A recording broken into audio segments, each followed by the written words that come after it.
This ain't no disco. Ain't no country club neither. This is RVA.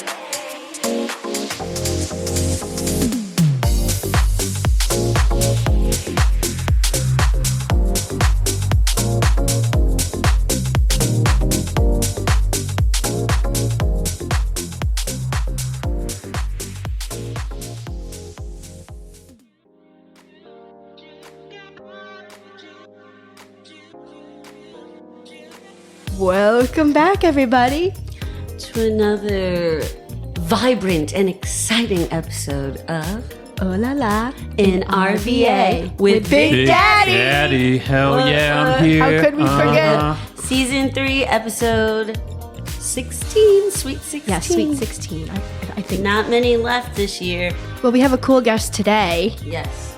Who is it? It's Eric Vineyard. He is RVA's resident caricature artist. Nice. What else are we going to be talking about today? We will be hearing what Big Daddy has to drop on us, which is... So, you might have heard about some monkeys that escaped in Mississippi. I have. Yes. So, I'm going to give you more of the deets on that and an update. Can't wait. Nice. We'll also have our upcoming events. Mine are Thanksgiving related. Yes, and mine are just fun related. And as usual, we have our... Band of the Week, who is like the third time being the Band of the Week, but they're so amazing. And then we have our Business of the Week as well, as long with our shout-outs. So. And I think we have a little game we're going to play too with our guests. Indeed, yes, so indeed. Why don't you introduce him for us? Yes, today on O Lala, we have Eric Vineyard, RVA's resident caricature artist who spent years charming and occasionally terrifying people at fairs, festivals, and weddings. He's grumpy, sarcastic, and proudly insists that he is the opposite of mystique, which we can confirm. Very true, because he was zero help when we asked him for a bio. He's drawn me and my boyfriend Craig 2 years in a row at the Virginia State Fair, so we can personally attest to his talent. He is brutally honest with his style. Dogs are tricky. Live podcasts are trickier. But drawing people at weddings, that's his bread and butter. Eric shows up, he draws, and he keeps it real. And now he's here to do the same to us. Buckle up, it's going to be a fun ride. Yay! Welcome. Thank you. Welcome to the show, and this is your first podcast as a guest. Successful attempt. Yes. Let's not jinx it. And there is a story about how he was on a podcast, but the first episode did not end in success because you forgot to hit record. Right. We tried to make a caricature-based podcast, which I thought would be a really good idea, but it hasn't Come to fruition. Never You could got definitely off the ground. try. I mean, See, we're just bad at everything. So we're So humble. screw ups by nature. That's why we draw caricatures for a living. in your carnies, which we will get into. I love it. So we're going to do a little icebreaker. It's called Would You Draw This? We're kicking off a little game. Here's how it works. I'm going to throw out a bunch of weird and just straight up ridiculous caricature requests that you might actually see at the fair or at a wedding. And you just give us a quick answer. Yes, no, or only if drunk. Okay, here we go. Sounds good. A toddler mid-tantrum, ice cream everywhere, refusing to look at you. Yes. Someone in a full mascot costume. Yes. A couple posing with oversized stuffed animals. That was me and Craig. He hates that one. Yeah. Hates it. It gets a little tough, but I've done it before, so yeah. Festival goer eating food. Yes, but I won't draw them eating the food usually. Almost ever. I don't think I ever have actually drawn anybody in the act of eating. Who wants to have a drawing? Yeah. They're welcome to eat while they get drawn. It won't bother me. A dog. Depends. Depends on how hyper they are. They're half dead. Depends on how busy it is. Because if I start drawing one dog, everyone's gonna want their dogs drawn. And if it's a day where we're gonna get lines and stuff, it's just it can be a bad nightmare. Yeah.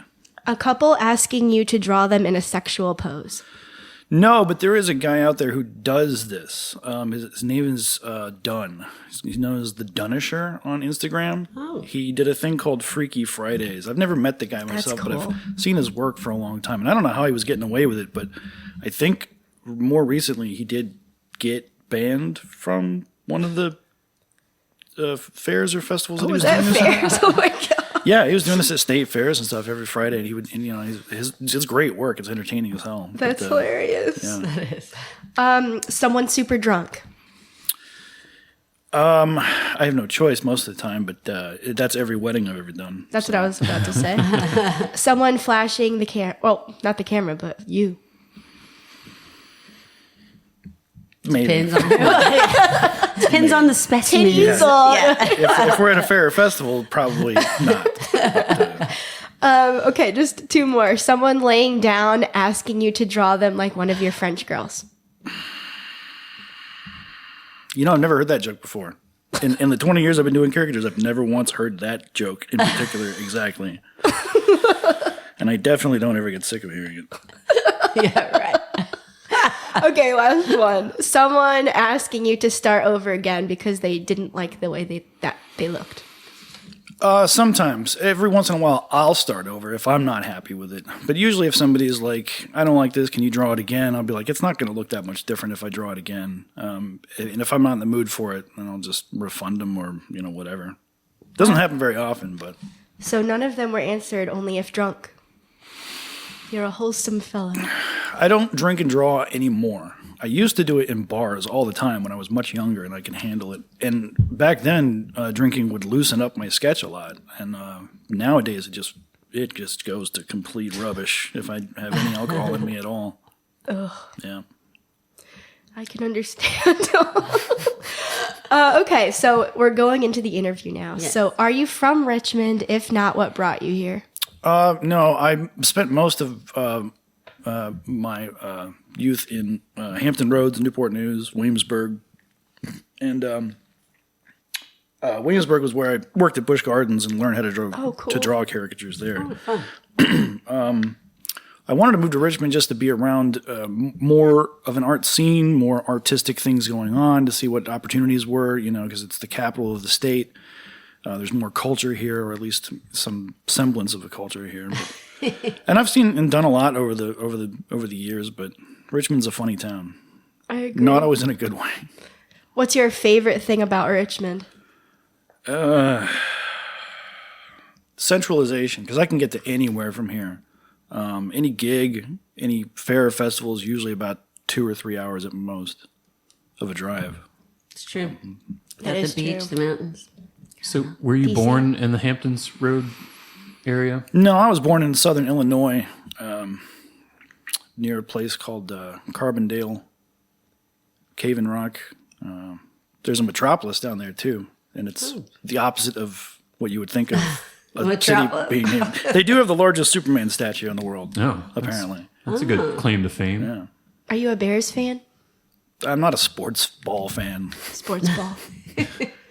Only sports that don't involve balls. I guess. Okay, so were you always drawing as a kid? Or Oh. did it take you a few years to realize that you had a talent? Yeah, I was drawn since I was real little. Just sketching, doodling all the time. My grandpa used to draw. My mom could draw. My dad could draw.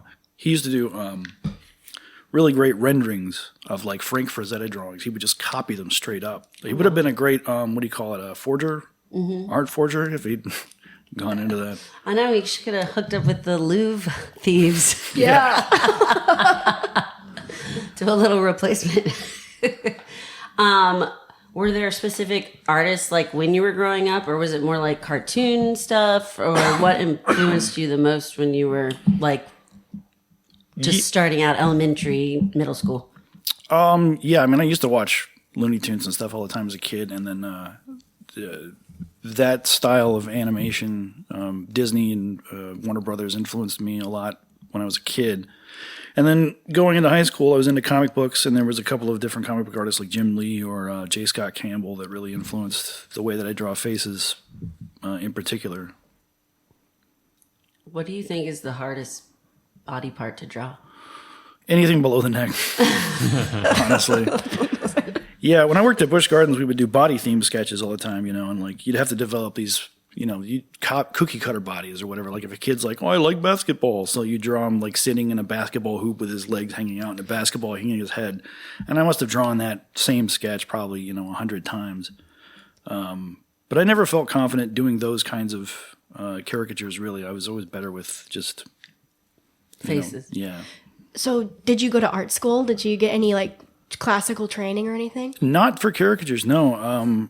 They literally teach you how to do it when you get a job at an amusement park, like Busch Gardens or whatever. There's a company out there called Commons Art Shops. They used to have a friggin' empire, but over the years they've diminished in like the number of stands that they have at places, and they're not as big of an operation as they once were.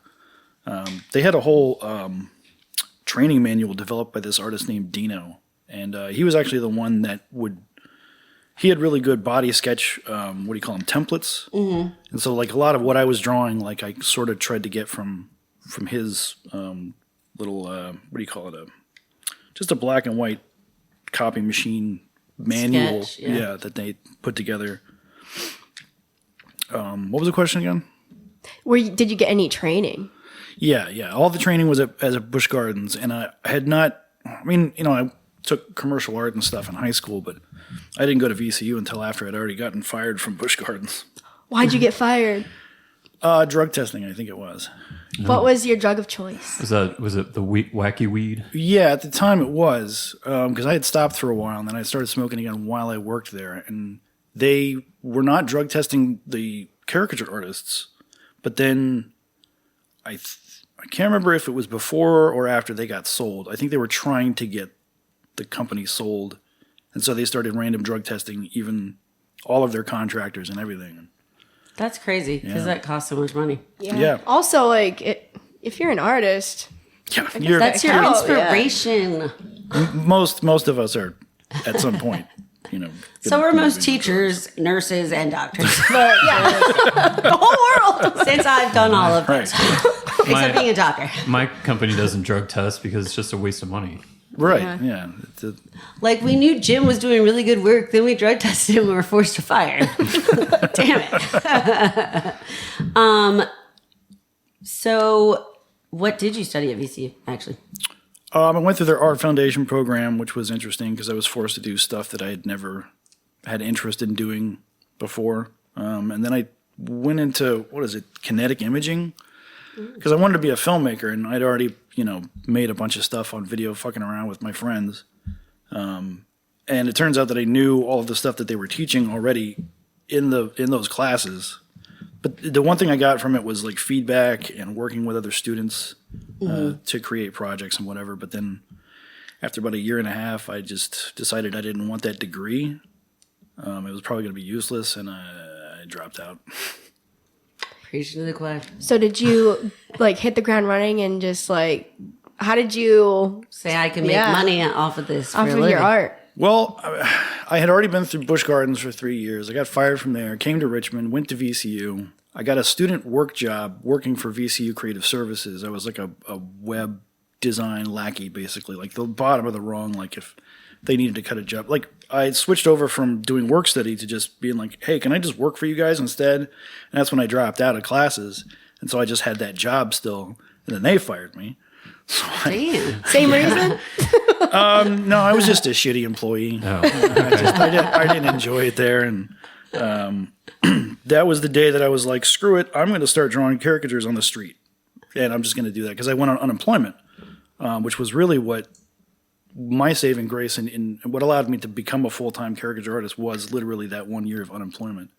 That freed me up to just start experimenting. I started getting offers for hourly gigs from an agency called About Faces that's based in Maryland.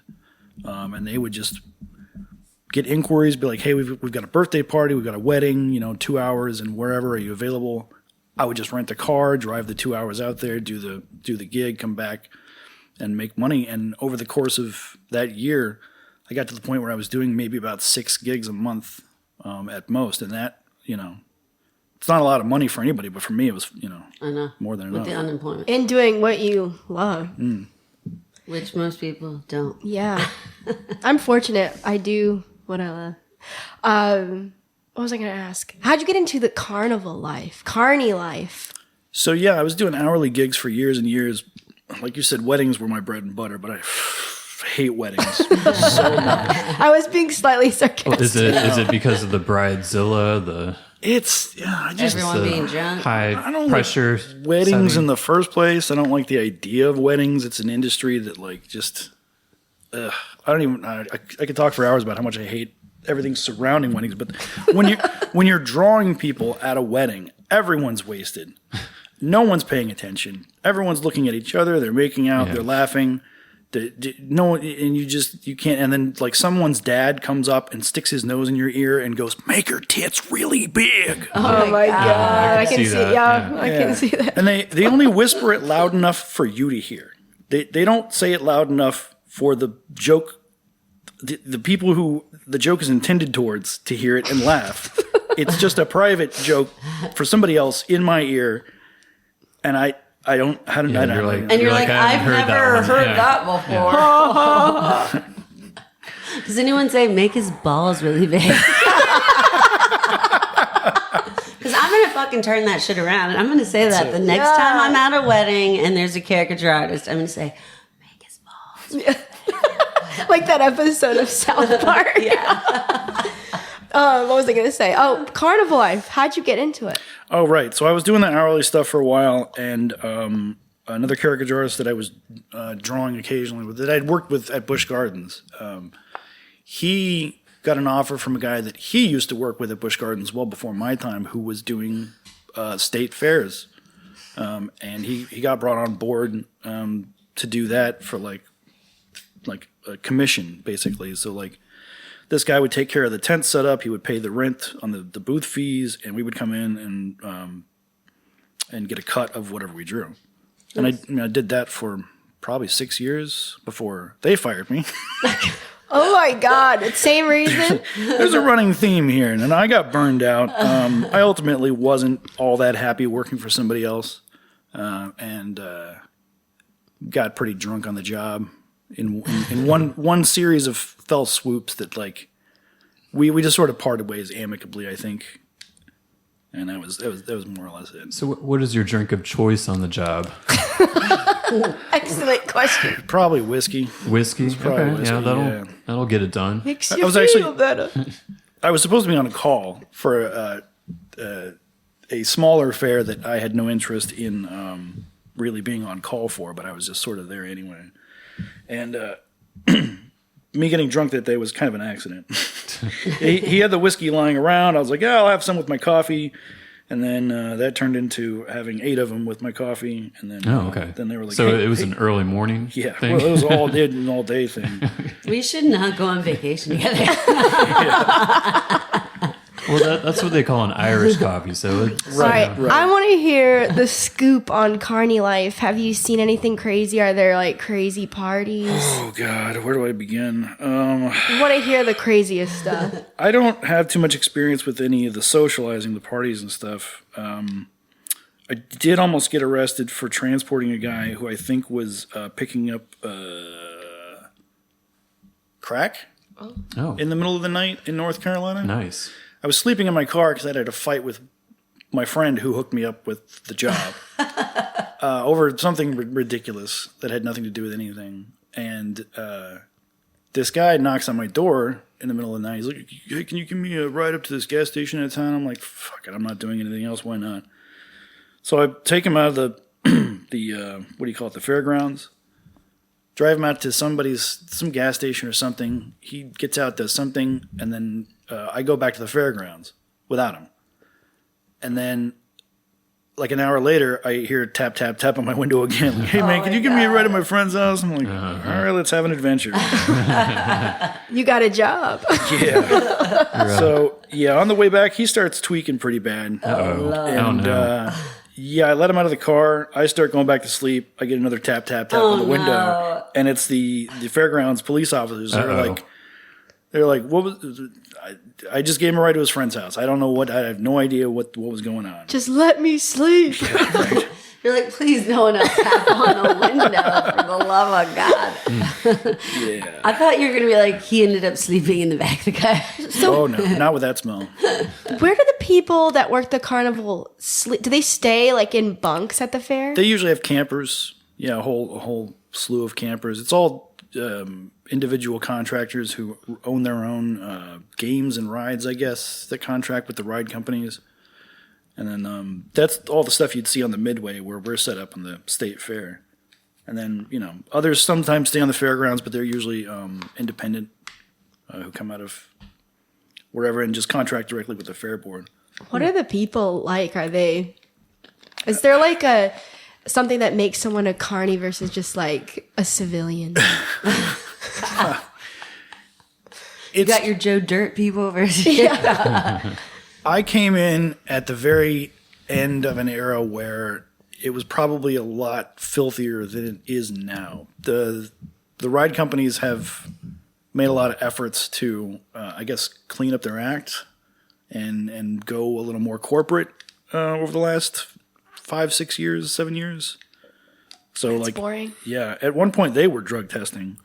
Oh my God. Actually, the very first fair that I did with these guys, we found out right before we were going to go that they were going to be drug testing. So me and these two other guys go across the head shop across the street. We get this fake urine. We plan it all out. That's we're a like, pro okay, move, you got to tie this stuff against your belt. You got to bring it with you into the thing. You got to be keep it body warm. temperature. It's got to Yep. be warm. Yeah, we have too, to throw it in the microwave first, and it keeps the heat for a while, the stuff that they make. And it turns out they weren't testing for weed. Oh, So all of that was For pointless. nothing. Oh, you got to keep we- the piss. We actually didn't even use the fake piss. They did cotton swabs in our mouths. That's You were like, wait, this was double all whammy. for nothing. All right. You can use them as balloons to throw it. It was the wrong type of drug, and it was the wrong type of test. Yeah. We went through a lot of effort for. Nothing. Yeah. Damn it. It's okay to be prepared. I want to get back to the art. So how training wise is the basics like the same if you were taking like a regular art class, like learning how to draw faces and bodies like you were saying, or does it differ like if you're going to go on to be, doing charcoal drawings like to hang up at an art show? You know what I'm saying? It's a lot closer to like how-to books for cartoon characters. Okay. Very first thing I ever learned to draw in life was Mickey Mouse. Because my dad had a book, How to Draw Mickey Mouse. And it was, you start with a circle, and then you draw a line halfway down. And it's the same with fine art. You do lines to put where the eye line is, where the nose line is. You divide the circle up, and then you start adding in the features. But that's essentially the basics of that particular style of caricature art that we all learned how to do at the amusement parks. Okay. I can only draw stick figures, so I went to art school. that's wild. I did. My mom could do it. She's amazing. How do caricatures differ from how you would approach a traditional portrait? Like, are you making fun of them in a way? Like, you pick their like most outrageous features and go from there. Some artists will do that. There's a couple of girls from Hawaii that are really popular on Instagram right now. I don't remember what I think it's Caricature Party is one of them. And they those are the ones that do the super duper wild ones where I don't even know how long these drawings take or how much they charge, but they're amazing. And I can't wrap my head around the way that they do those. Because for me, everything is based on that whole draw the circle first in your mind, at least, Right. divide it up and make it, structured. Whereas like they just start with those big features, whatever. And you'd have to ask them. I don't. Wow, because I don't see any of those lines on my caricature. So are you still doing like the dividing line thing and you erase it, or? In my head, sometimes if I undersketch, if I'm really feeling off, I will lightly draw. I do this with dogs already. If I'm drawing animals, I'll usually undersketch a little bit with a very lightly colored color pencil. I just thought artists got to the point where they didn't need to do that really. And Yeah, it sounds like you get a lot of muscle memory, really. Yeah. So that was the scariest symmetry, part. yeah. When I first started, I had never drawn anything just drawing the final lines first. It was always sketching out first and then inking over top of it. So learning how to get comfortable doing those last lines first, that's the real difficulty. Yeah, once you get to that point, you're set as an artist, as a caricature artist, I think. Do you remember your first subject? Or your first time doing French it, girl. like out at... Did you ever go to like the nude classes? I had we did that in VCU. Yeah, with the charcoal drawings we did live. I have a friend who models. was one of the models. I actually thought about doing That would it. be kinda I've been fun to approached do. to do it, but May you be my model. Oh, sorry, I'm not supposed to touch you. Yeah, that was one of the. I actually enjoyed that because I do like drawing the human form. Obviously, as a comic book artist, Yeah. that's a big Ooh, a comic book artist. big thing in comic. Well, that's what I Well, learned how to that's draw cool. Same before. style. Well, before caricatures, there's a really great book that I recommend to anyone called "How to Draw Comics the Marvel Way," and it was made by Stan Lee and what's the Kirby, Jack Kirby. okay. And I mean, man, that thing was instrumental in shaping me as a artist of any kind. I bet Demon Copperhead too. Oh, Remember? yeah. What's your favorite comic book or character or inspiration? I think still my favorite of all time was a very limited run that was in the late 1990s by J. Scott Campbell called Danger Girl. Okay, I haven't heard of that. There was only like the original. It was a mini series with like 7 issues, but it was a really really good parody of James Bond and Indiana Jones and all of that stuff all wrapped into one. And of course, the lead was a hot chick because that's every comic book artist in those days that just drew loads and loads of hot chicks or muscular dudes, but real funny, real well written, and his art was just. He's a god, and he only does covers now. He doesn't even do actual like sequential art anymore. He just does covers, and I hate him for it. That's funny. How do you decide when you're doing a caricature, like what to feature?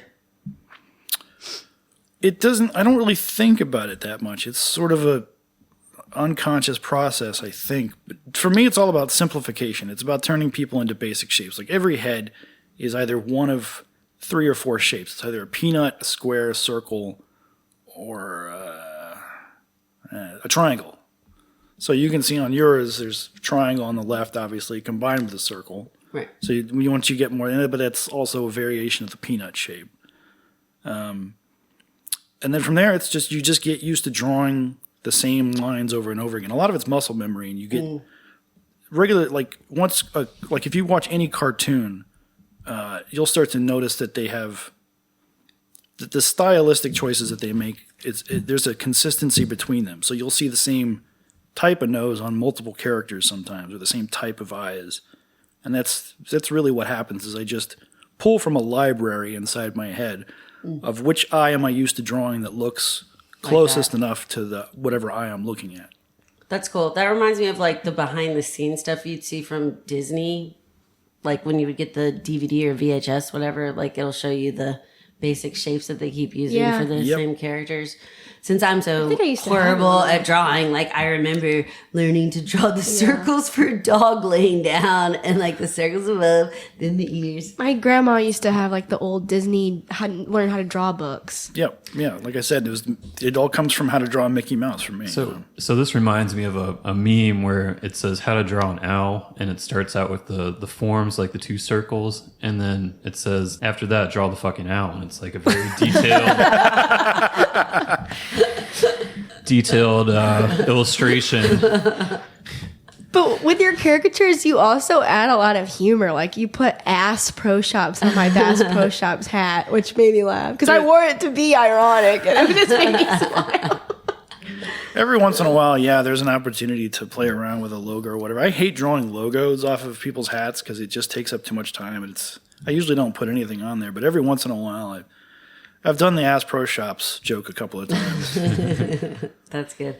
Do you have one like over the top funny experience that you had that you? I was about to ask, specifically at the Virginia Fair. Man, it's I don't know, because I was gonna sit down and actually try to think of like different things that have happened over the years, but I never did. Really, sit down and go, well, what's actually happened? Because it all just comes and goes, and year after year, it's just, Has anyone been like, oh my God, I'm in love with you? Like after you draw like a woman, like has a drunk woman like tried to like crawl on top of you or someone something? get mad at you or something? It's been a long time since drawing a caricature was impressive to anyone. Yeah, I want to know, like, do you ever get any numbers? No. No. Matt's like, can I leave Liz and get laid as a caricature artist? It's not exactly like a fireman or policeman kind of position. If you want to go on a date with somebody, lie about what you do as a living. If you're a caricature artist, it's basically the paper towel of jobs. What about Carney though? A Carney woman. He's like, do I want that? I've seen No offense to the Carnies. I've seen some cute ones on the midway before working, but they're usually too young for me. And Okay, yeah. and anyone that works for these things is always traveling around, and they live somewhere else entirely. So it's like, what's the point? And also, like, you're kind of like half Carney, half civilian because you live I'm not in a Richmond. full-fledged. So is Part of the Carney circuit. like, is that a derogatory kind of I guess. name? One of my fellow artists wanted to make a T-shirt that says "I meth with carnies." That's a good t-shirt idea. I don't think it's derogatory because that's what they call themselves. Oh yeah. I think it's one that people on the circuit have. They're like, yeah, I'm a carny. Is it true that they have parties on the rides at night, or used to? I don't know if they do anymore. Things I have changed. seriously doubt it. I think by the end of every workday, everyone's just ready to just they're go like, to sleep. Get the fuck out. Yeah. Fairs and weddings are same yet different. How do you change it up for the vibe? Or do you? He wears a whatever? tux. That's true. I do tend to dress nicer at the weddings, and that's pretty much it. But you don't do weddings no more, right? I don't get offers for them as much as I used to. For a while there, around 2016, I think they peaked, and for some reason, bunches and bunches of people were having caricatures at the wedding, and then now it just fell out of the consciousness, I guess, of it. So are you working for yourself now? Like you do this independently, or you have your own company? Yeah, I'm fully self-employed. I don't really have like an independent company structure for it, like an LLC or anything. 'Cause Right. it's just me. But yeah, I don't work for anybody but myself. I set my own. I contract everything myself. I do all the legwork myself. I send all the emails myself. I buy all the tent. Everything is just me now, which is great. That's awesome. Yeah, because I hate working with other artists unless they're my friends. Yeah. Because we are every caricature artist is insane. Yeah, I Well- wanted to ask you about that. Do you ever socialize with other caricature artists, or? I have before. Once when I was doing state fairs, we would hang out sometimes in the camper afterwards and have fun, watch movies, or Are there like online groups or anything? Or There is a lot of social media stuff that happens with caricature artists. I know there's a big. It's called ISCA. It's the International Society of Caricature Artists. I'm not a member. I've never paid for a membership. They have a convention once a year that happens. really Yeah. at Vegas or something? It's all over. Sometimes it's been. I'm sure it's been in Vegas before. That might actually be this year. It was in Florida one year. It's been all over the country. Every year it's a different location. And I've always wanted to go just out of curiosity, but I don't really. I'm a nobody in the caricature world. Like nobody knows who the fuck I am. Well, they do now. Because we're somebody. Yeah, I want to see the people that are the somebodies of the caricature world. Yeah, usually those are the ones that I heard about like almost right off the bat. There was a couple of them that started out at the same time as I did, and they were just making waves somehow. I don't understand how it happens. How you get, it's not really famous, but it's like local celebrity status among the other caricature artists or whatever. You have to be, you got to do something really, really unusual or unique. Or, Like the person, I don't know. did y'all watch 3 Men and a Baby? I remember it's been. I haven't seen it Remember since I was that a kid, but, caricature? It was like, it was a caricature style drawing that someone, it was Steve Gutenberg's character. He was a cartoonist and he did this really cool, like huge mural in their like lobby because they had the penthouse. And it was all of them with like the baby. But it was that same style. Right. Beautiful. I think George Clooney was a caricature artist at one point. Really? Yeah. Interesting. So have you ever drawn somebody that is just like extremely, like you feel bad about drawing, like their features are so exagerated, like they have a huge You're like, nose. you look like the Wicked Witch. Like I feel like I'm making this worse by drawing them. No, actually, those are sometimes my favorite ones because I don't try to do it in a mean way. I try to turn them into cartoons. I try to make it kind of cute, kind of fun. But I will lean a little bit into the features that might make somebody a little self-conscious because it's part of what they. If you don't add it in, it won't look like them. But I have drawn. Oh God, I've had some great experiences and some rough experiences doing things like special needs events, special needs days at the fairs. I could go At the wrong. festivals. Wow. Jesus. It It's a hasn't slippery slope. It hasn't gone wrong from my end, at least. I don't. Nothing. You're not setting out with malintent. Yeah. Right, nothing- You're just doing your job. Yeah, nothing I've ever done has caused it to go wrong. But it's difficult, obviously, because you might have somebody who's incapable of really being aware of what's going on, or you might have somebody. I mean, like I don't know. I've had some of my favorite sketches though came from those moments where like it's just some kid in a helmet and he's just having the best day of his life.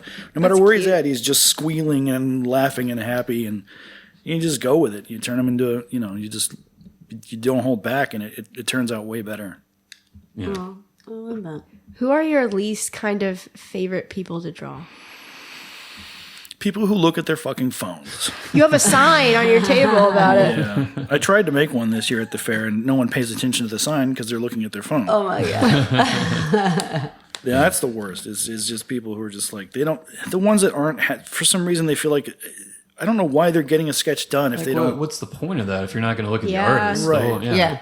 They're not present. Or they're just texting people. They just want to put it on their phones. they're like doing Like, selfies look, I'm of getting them. a caricature of you now. Yeah, Like, they're doing yeah, a selfie of getting the character. You could just. Have you ever drawn someone looking down at their phone and then handed it to them? I've always wanted to, but I'm not. I wouldn't be able to draw it if I tried because I'm not used to doing. I don't have that muscle You're memory not for used that. to like Yeah. someone looking down. Draw a circle. Yeah. I'd really have to sketch it out first and figure out how to draw that. But Do you think anyone can learn how to draw, or do you think it's more of a natural talent that you can cultivate versus hells to the no? Like, I ain't never gonna learn to draw.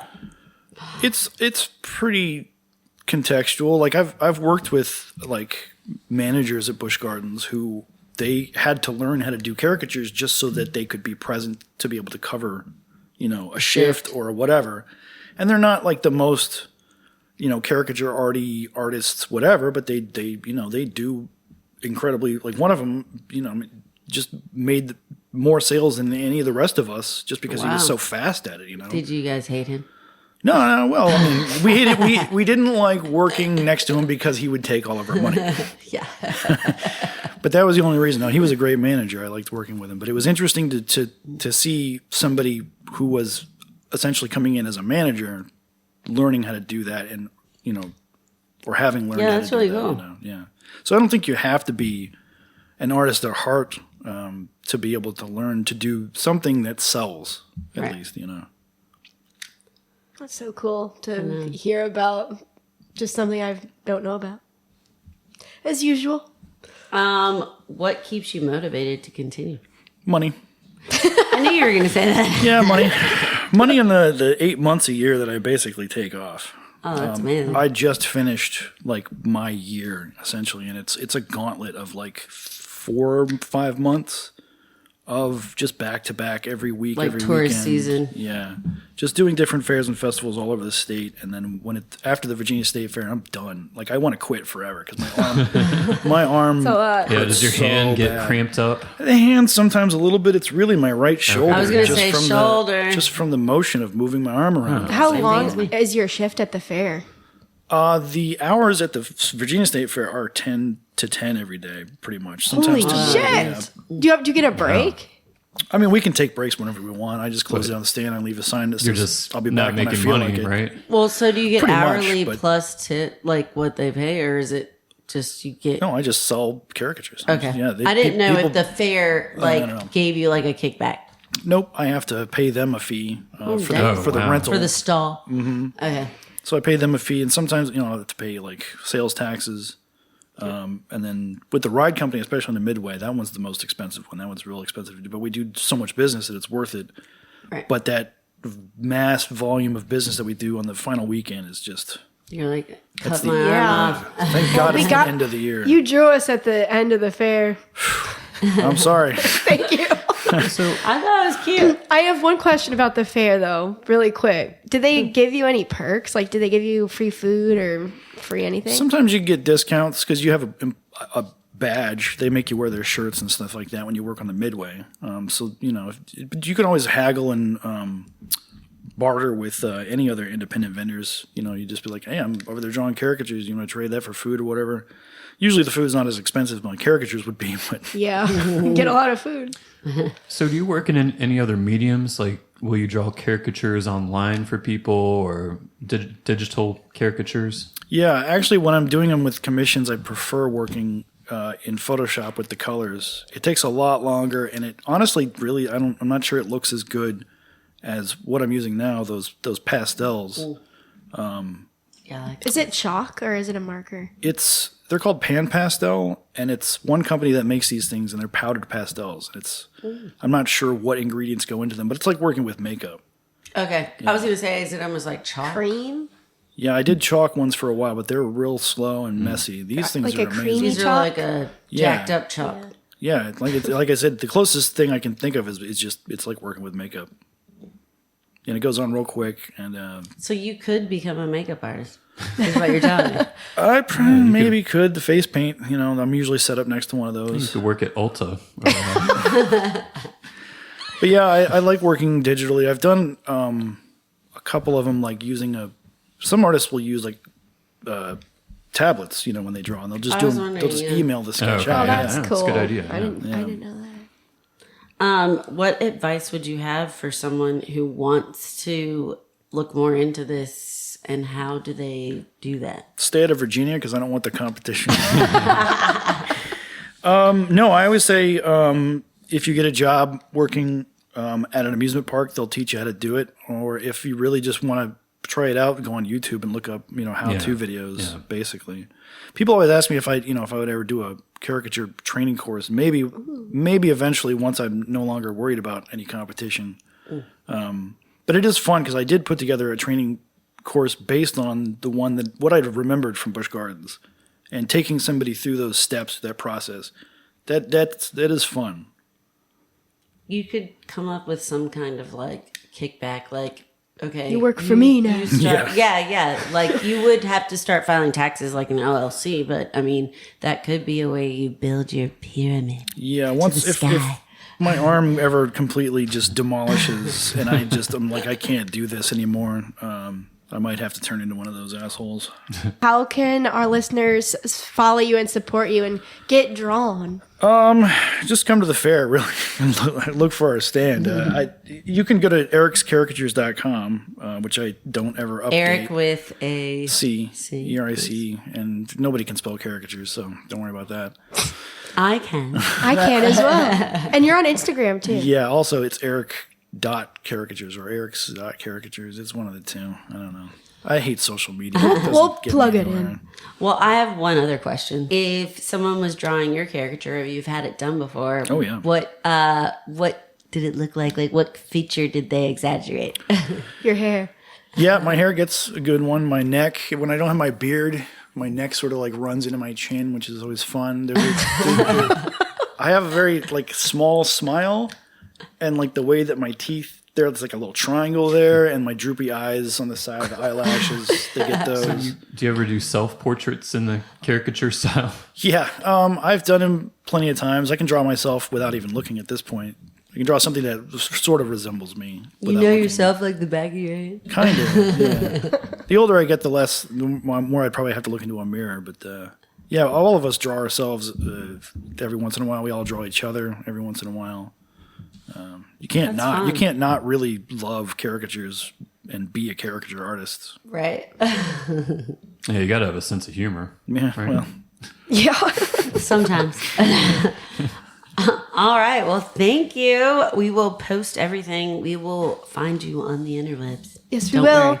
And stick around because we want your opinion on everything in the rest of this episode. Yes. That's cool. I'm good at riffing on All things. right, cool. Well, it's time for you to Drop it on us. Big All Daddy. right, and like I mentioned earlier in this episode, I'm going to be talking about the monkey escape in Mississippi. Have they made their way to Virginia? Not that I know of. That's a pretty long journey from Mississippi. I feel like to, they're pretty fast moving. They're on their way. they're very aggressive. So anyway, a tractor trailer crashed recently on October 28th in Heidelberg, Mississippi. That sounds kind of German. That was reportedly transporting 21 rhesus monkeys. And so this species is commonly used in medical research. They typically weigh about 16 pounds each. Oh, they're tiny. Yeah, so they're little guys. Oh, they're slightly bigger No, than I'm Boudreaux. sad. That's a rhesus species? Rhesus, yeah. But some escaped. Don't Reese's worry. Pieces? That was... Yep, that was the joke. Sorry. And so the Jasper County Sheriff's Department initially warned the public that the monkeys were, quote, aggressive and infected with diseases including COVID-19, hepatitis C, and herpes. Yeah. Based on information from the Sounds truck like a nice driver. time. Sorry. Jesus Christ, it's like that Dustin Hoffman movie. Yeah, I know. Outright. And so, yeah, the driver told the local law enforcement that the monkeys were dangerous and posed a threat to humans. And yeah, I mean, I wouldn't question that. I would say, stay the fuck away from me, monkeys.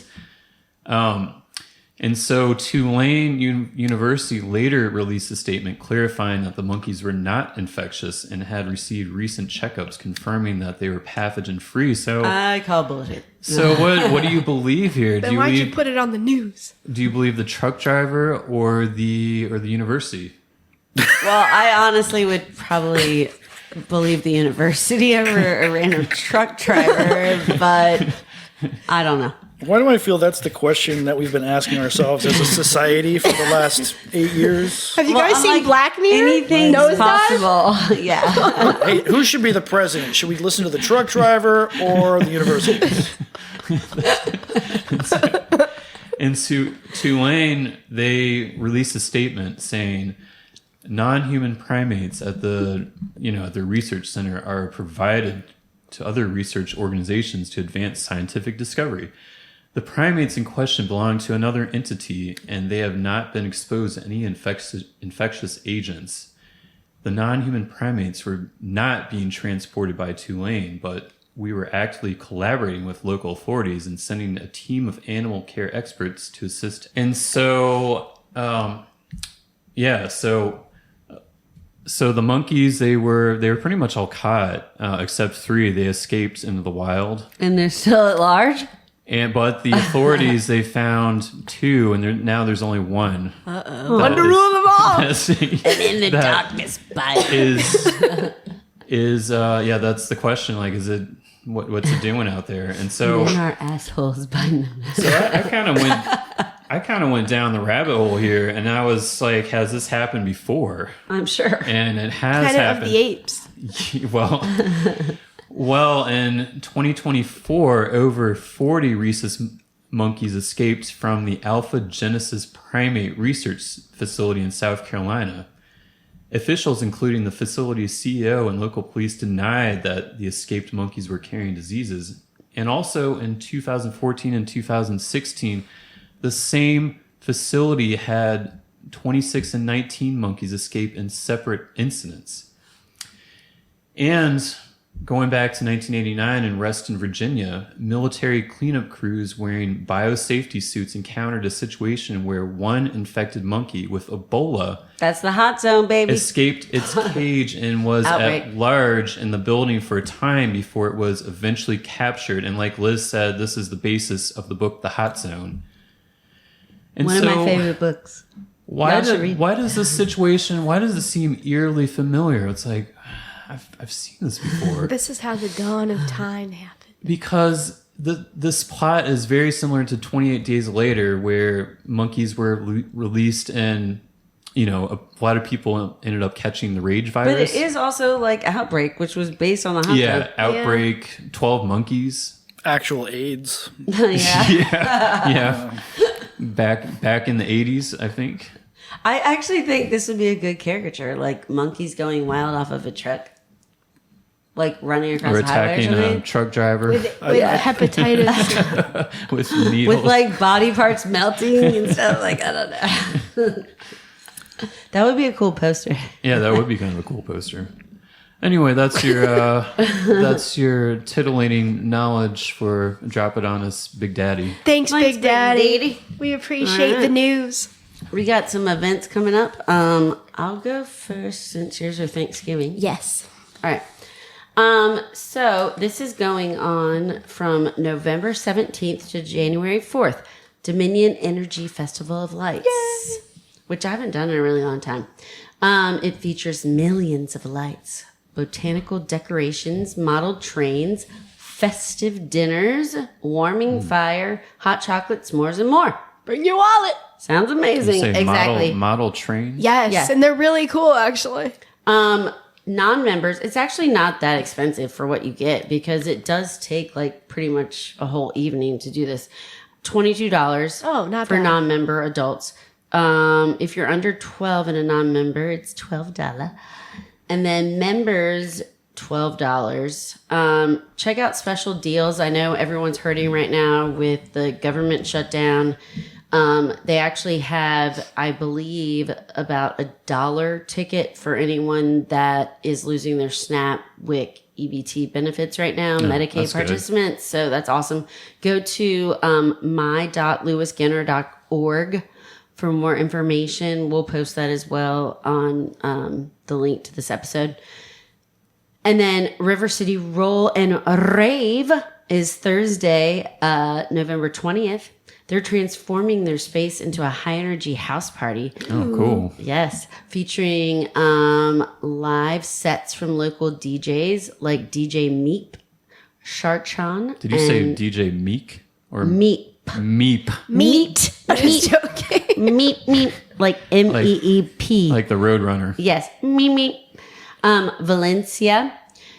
So grab a cocktail, hit the lanes, and browse pop-ups from local vendors while some of the city's best talent hits the dance floor. Hopefully we don't get into another fight again. No, that would never happen.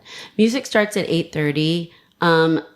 They also have a reverse happy hour that same day, though, which is from 6 to 9 because usually it's from earlier. Oh, yeah. Anyway, so $5 cocktails, and that whole event is 21 plus, no cover. No kids Check it out. allowed. Now, tell us about some Toiki All Day. right. If you guys are too lazy or you burn the turkey and you want to go out on Thanksgiving somewhere, here are the places to go. The first one is one I've been to. It's Terrence West. It's on November 27th. It's really good. It's from 11 a.m. to 8 p.m. and they have a full menu or a Thanksgiving plate with turkey, ham, or a combo of both with orange mustard marmalade, mashed potatoes and gravy, sweet potatoes au gratin with crumble, cranberry sauce, green bean casserole, and homemade stuffing. They also do a take and bake thing where if you don't want to eat there, you can take it with you. That is $115 for 4 people or $230 for 8 people with all the classics. That's actually not that bad if you think about all the shit you would have to buy for yourself. That's so true. It's not bad at all. You can get it for 2 people. Anyway, then Henley on Grace is also doing one. It's historic, elegant, and very, I'm celebrating Thanksgiving, but also pretending I know what wine pairs with stuff. And then Bookbinders and Seafood Steakhouse is doing a classic, no fuss, and slightly nostalgic Thanksgiving. Perfect if you want Thanksgiving with 0 kitchen disasters. Bonus, you get seafood too. And the Boathouse, speaking of seafood, they're doing a buffet-style Thanksgiving with river views and enough sides to justify going back 3 times. Turkey, seafood, and a little chaos thrown in. Basically everything Richmond should be on Thanksgiving. All right, I've got one too. Ooh. Don't forget Wawa, because they the have gobbler. the It's gobbler. my favorite place to spend Thanksgiving. The gobbler! Literally, when I think Because- Thanksgiving, I think Wawa. Because everyone raves about the gobbler at this time of year. So Look, shout out to Cheryl Ferber who told me about the gobbler. Oh my God, I love you, girl. Mwah. Can't wait to be in Vegas with you. Yeah. all right. Is that it? Thanks, Big Dad. Yeah, that's it. All right. Let us move on to our business of the week. So I'm going to try to highlight, for the couple of episodes we have left, places where people can get last minute gift ideas for whatever holiday you celebrate, be it Kwanzaa, Christmaka, Hanukkah, Satan. or Christmas, or yes, Satan's birth, Krampus. whatever. Krampus, yes, all of the above. The shop's at 5807. They actually have 2 locations now. One's at 5807 Patterson Avenue, and the other is at 3008 Stony Point Road. I go here every year, like basically the day before Christmas And Eve. junk shop. And yes, junk shop and buy all my wares, because they'll wrap it up for you and do everything for free. So it's amazing. I mean, obviously the goods are not for free, but Well, they are if you're quick enough. exactly. It's an eclectic. Just kidding, everyone. It's a small mall, so it's like the shops have a bunch of different vendors within there, so you know you're buying like from a small vendor who a lot of times makes their stuff homemade, or buys from smaller places that do the same when you're talking about like jewelry and stuff like that. They have home decor, clothing, jewelry, stationery, accessories galore. It's Richmond's go-to spot for finding the perfect gift for any occasion, or just to treat yourself. Treat So yourself. good over there. How about our band of the week? For the 50th time, it's one for my fellow millennials who still have their Warped Tour wristbands somewhere in a drawer. Richmond's own What's Our Age Again is keeping the pop, punk, and emo era alive, and they're doing it loud. They play all the 90s and 2000 hits we grew up on. Blink-182, Fall Out Boy, Paramore, My Chemical Romance. Basically, the soundtrack to every high school breakup and side bang selfie. They're performing Wednesday. My mom wouldn't let me get one. Damn it. They're performing Wednesday, November 26th at the Canal Club for their emo homecoming show. Ooh. And honestly, Wait, what day? The 26th. What better way to spend Thanksgiving Eve than screaming your lungs out to Sugar We're Going Down? It's nostalgic, it's Richmond, and if our guest Eric Vineyard ever needed a new crowd to sketch, this might be the one. So shout out to What's Our Age Again, our band of the week. Yay! Congratulations for winning the 3rd time? Yeah. Okay. They're that good. They're really good. They They're are fun. good. They're fun. We've seen them so many times. They're amazing. All right, we got shout outs. I have a couple. Eric, I'll defer to our guests. Do you have anyone you want to shout out? I was going to shout out you Anything about- first. Shout out Eric Vineyard. Yes, yes. Shout out myself. What is that? Was that song from? Shout. Shout. Let it all Tears for out. We'll Fears. let you ruminate on that. The producers. How myself. That's it. Yeah. Do I have shout outs for people or what? Anybody. Businesses, Your mom? anything. I don't. Your pets, if you have them. I don't know anyone in Richmond anymore. I don't have any friends here. Yes, Oh you my do. God, you're like, I don't associate with You anyone. have that guy you drew with. Yeah, he doesn't. Biff. Well, he doesn't live in Richmond. Where's Biff? He lives in Newport News. Biff is in Newport News. Well, shout out to Biff. What Shout out would to Biff do? Shout out to Brandon McPherson, who does live here, but he's married, so it's kind of like not living. Oh, damn. All right. Shout out to the Grinch. I'm just joking. What else you got? Shout out to Danger Girl. I'm going to shout out some of the things that you talked about. Danger Girl, the book How to Draw Comics the Marvel Way, Caricature Party, About Face, that is based out of Maryland, The Dunster? and ISCA, the International Society of Caricature Artists, and I think I have a few more. The Commons at Art Shop. Do you know? That was their names. Yeah, Commons Art Shops. All right, I think that's Like it. if Tino's around. I'll give a shout out to Chad from Wonderland and Victor from Sumo San. Wonderland. They're my neighbors. Are you a punk person? Do you so you go to Wonderland? I try not to these days because I'm just getting too old to be bar hopping. I've never actually been in Wonderland. What? No. I have, and it's an older crowd, not an old crowd, but it's an older crowd, like Yeah, it's a- 40s. you I know, it's think your- 40s is the crowd, not old, but not like Bitch. 18-year-olds. You know what I like mean? 60s. Yeah, it's not a happening. It's not spot. 18-year-old people in there. That's fine. I still act like I'm 25, so I don't like You do. I feel like me and you are switched. Maddie. Big All Daddy. right, so I got two big shout outs. The first one goes to Marjorie Santaro Mana, who I hope I'm pronouncing your name correctly, who is a cake decorator at Sweet Fix in Manchester, and she was recently on season 2 of Harry Potter, The Wizards of Baking on the Food Network. Ooh. And so I looked into this. I've never seen the show. Oh my God. He got inspired by me because I fall asleep right now to cake shows.